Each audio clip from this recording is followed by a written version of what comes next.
Pelukis Mbix mengatakan, tampil demo melukis di Balai Banjar Bali Global Sangkara merupakan pertama kali. Pada demo lukis kali ini, Mbix melukis dengan gaya abstrak, tidak dilakukan pada media kanvas seperti pada umumnya, tetapi menggunakan media koran.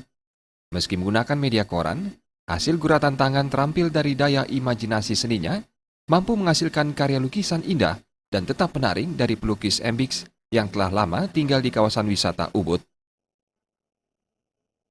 Terikat oleh sesuatu dalam melukis.